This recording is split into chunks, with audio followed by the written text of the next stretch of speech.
Hi everyone, welcome to Let's Talk Women's Health series part 2 on life after the birth control pill. So my name is Dr. Nicole Tilley. I'm a naturopathic doctor practicing in Etobicoke. I have a clinical focus on pediatric health, perinatal health, and women's health, and then see a lot of digestion and healthy aging. And my name is Dr. Olivia Leung. I am a naturopathic doctor in Mississauga at Avena Health Clinic. I work alongside my dad there, and I have a interest and focused in treating, women's health, hormone restoration and balancing, fertility, skin health, and digestive health. So yeah, let's get started. All right, so the birth control pill. More than 3/4 of Canadian women are on the pill at some point in their lives. So it's one of the medications most commonly used by medication. I'm sure lots of you people watching have been on the pill or currently are on the pill. I do find that a lot of us have no idea what it actually does, how it works, or what it's doing in your body. So we're going to chat all about that.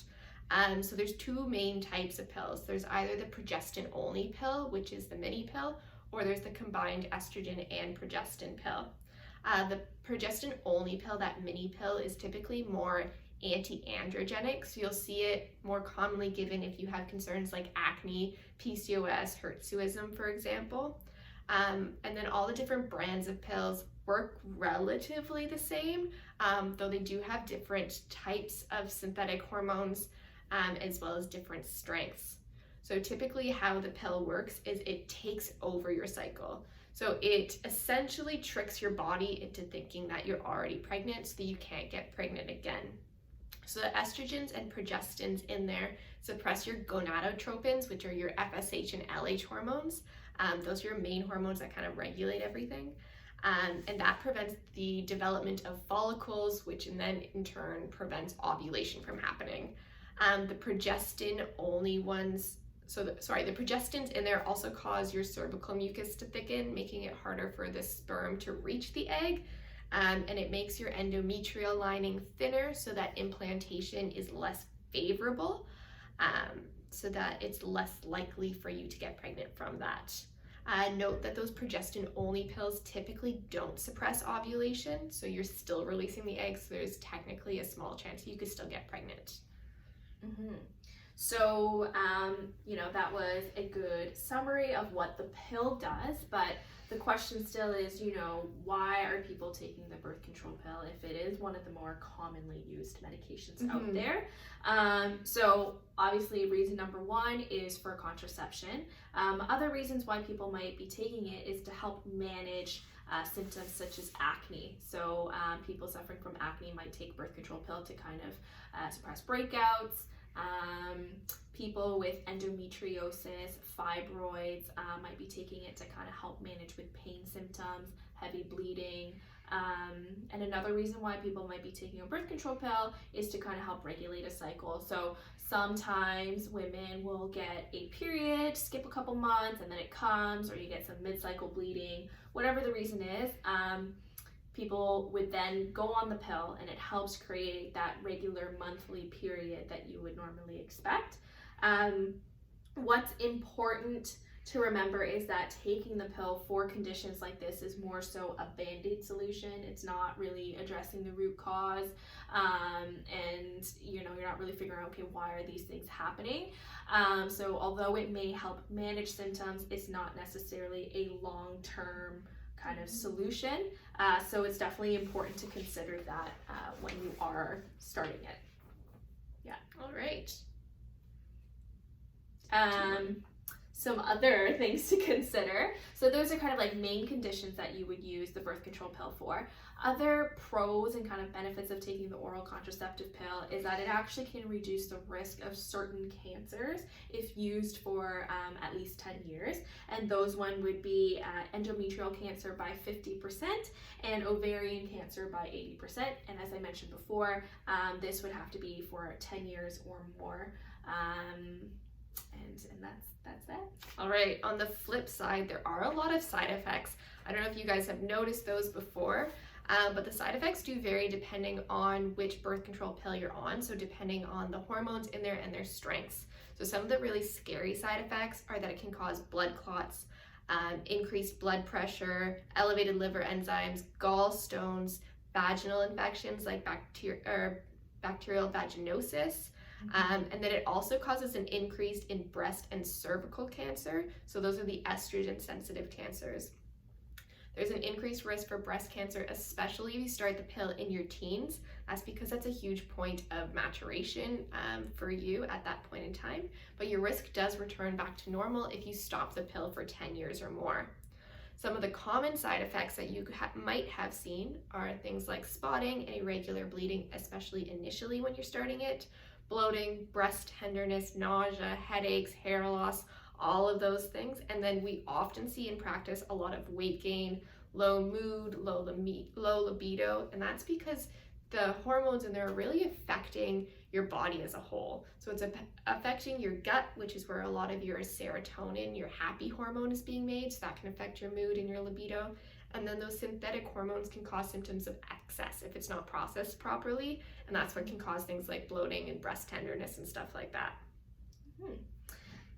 So aside from those more like physical side effects of the pill, let's talk a little bit about things that are kind of happening inside our body that we might not be able to see with our eyes, but those would be our nutrient depletions. And the ones in particular would be your magnesium and your folic acid, which is your B9 vitamin, and these are most oftenly impacted.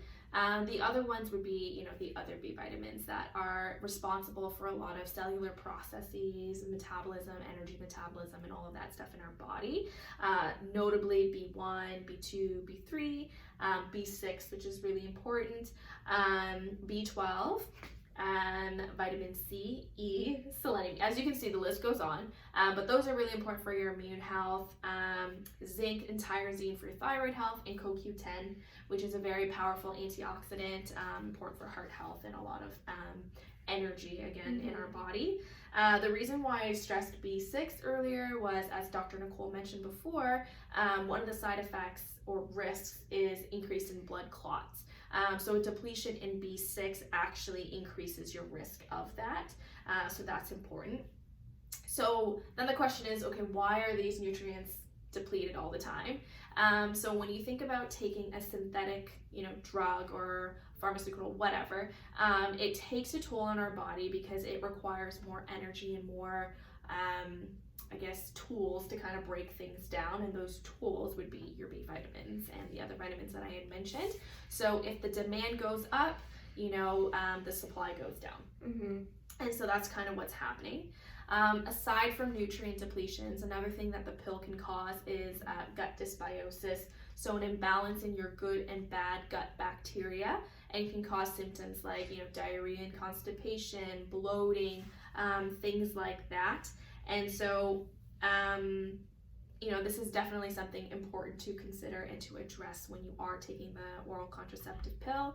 Another thing related to kind of our digestive health is that if you have a first degree family member who has Crohn's disease, taking the birth control pill can actually increase your risk of developing it yourself.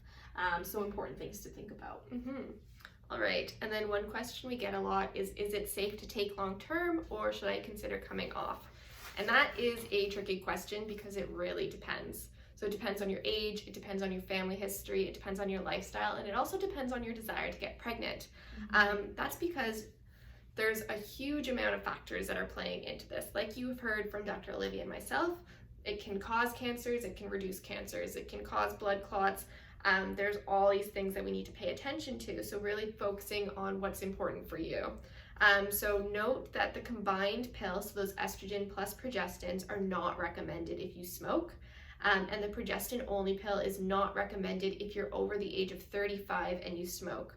That's because there's a huge risk in blood clots if you are a smoker and over the age of 35 with these excess hormones.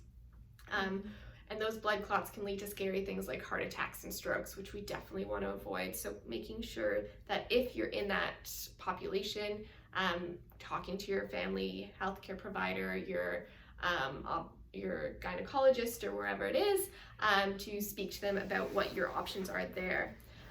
Cancer risk is another huge thing. So depending on your family history, is there those estrogen sensitive cancers in your family, or do you have more of the ovarian cancer and the endometrial cancer in your family? Which one are we trying to favor here? Because like Dr. Olivia was saying, the pill, if you take it for 10 years, is protective against endometrial and ovarian cancer, but it can increase the risk of breast and cervical cancer. So figuring out what's in your family and which one you want to prevent or avoid there. The risk of, so is there cardiovascular risk in your family? Do you have heart attacks and stroke in your family? That risk of blood clots will further amplify that. So trying to weigh those pros and cons, especially if you're over the age of 35, when that blood clot risk gets higher there. And then lastly, your desire to get pregnant. So like we were saying before, the pill does cause your endometrial lining to thin. So basically what that means is that we need a nice soft cushion for the egg to implant in when you want to get pregnant. So if years later you've been taking the pill and now your lining is so thin, you might not be able to get pregnant as easily as someone who hasn't been on the pill. So just being mindful that yes, some people bounce back right away and no problem. Other people may take a lot of time.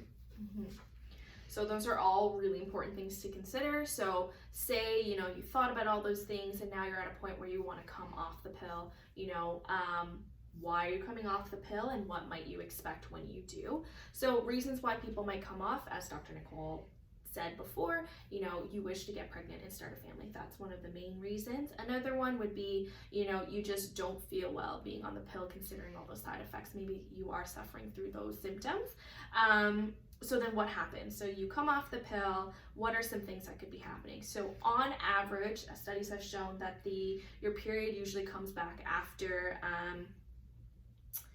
32 days within the 3 months that you've discontinued the pill. So that's kind of an average what to expect. However, a lot of individuals will still, after the 3 months or within the 3 months, they don't get a period back, or there's some random spotting, you don't get a full cycle. That can happen as well. But some factors to consider are, how were your cycles before going on the birth control pill? As we talked about before, the birth control pill is kind of like a band-aid solution. So maybe you've always had irregular cycles and now coming off the pill, you're going back to what your baseline and what your normal is. So in a sense, it's like it's coming back to normal. And another thing to consider is that other things that you might experience is that when your period does come back, you might get, heavier periods, more painful periods. Again, this could be what your baseline and what your normal was prior to coming off of the pill. So why don't you talk a little bit about the best ways to kind of support that? Yeah, for sure. So we think that it's really important to start supporting your body at least 1 month before you decide to come off the pill. The main goal there is to optimize the detoxification, replace those lost nutrients that Dr. Olivia was talking about, and just really make sure that your body's set up to be able to produce its own hormones again and make sure everything's flowing properly. So starting with replacing the lost nutrients, this is when I really like using supplements. So rather than just getting those nutrients through food. So some things that would be really important here is a B complex, especially one that's higher in B6 is going to be really helpful to replace those lost nutrients. Magnesium supplements, I would suggest a bisglycinate form, or Epsom salt baths are really great. An ACEs plus zinc supplement typically covers the rest of those vitamins and minerals. So that's vitamin A, C, E, selenium, and zinc that are in there. So kind of everything. And then I'd also suggest optimizing your diet in terms of getting a lot of healthy fats. So whether you're doing that through avocados, fish, nuts, seeds, or whether you're doing it through omega-3 oils, for example, we want to get the fats to build our hormones again, because fats are the building blocks of all of our hormones. So focusing on whole foods, nutrient-dense foods, good quality foods, and good quality fats is really important. And then second is the detoxification picture. So we want to detoxify through our skin, so exercise, sweating, getting our body moving, through our gut and bowel health. So that's going to be really important since our hormone metabolites are eliminated through the stool. So optimizing your fiber and your water intake there, aiming for 30 grams of fiber and increasing your water to optimally 2 liters per day to make sure everything's being processed properly. And then liver detoxification, so that's where our hormone metabolism happens. So eliminating the burdens, so reducing alcohols, sugars, processed foods, chemicals that could be in your diet and your skincare products, all of those things is going to be really important. Castor oil packs, which is this thick oil you're going to apply to the top right of your abdomen. And what that does is it boosts blood circulation to your liver to kind of give it a kickstart. And then lastly, I would also recommend herbs in this case. Speak to your naturopath here, since all herbs are different and not everyone is great for everyone, but there's a lot of liver boosting herbs which can be really helpful to kind of promote that detoxification and make sure that when you do come off the pill, everything's cycling properly, so you're not getting that buildup of hormones and that excess symptoms there. So say, you're at that point where you've considered all these things, you've made your changes to your diet, lifestyle, you started supplements, and still your cycles are not back to where you would want them to be. Some things to consider. Number one is that you may be pregnant. Even if your, period does not return as it does normally, there could be a chance that you are pregnant. So definitely getting that checked out with your primary care provider just to kind of rule that out. But if you're not pregnant and you're still like, okay, what's going on? Don't panic. There could be other things that are affecting your cycle. So if you check out our previous video, we talked about other factors that could be affecting your cycle. So again, stress could be a factor, your thyroid health, your overall digestion, diet, kind of going into more details of that, and also environmental factors. So, the types of foods that you're eating, exposures to endocrine disrupting chemicals found in plastics and found in a lot of other pesticides and things like that are important to consider. So there is still an answer to why things are not going back to normal, but the important part is finding someone who can help figure out what your root cause is and going from there. All right. Thank you guys so much for listening. I know this was a lot of information. We do have handouts on this talk available on either of our websites. So you can visit mine, NicoleTilley.com/resources, or you can visit Dr. Olivia's, AvenaHealthClinic.com/community. And you'll find our previous talk and this talk with the handouts there, so you can follow along. Feel free to shoot us a message if you have any questions, and best of luck. Thank you.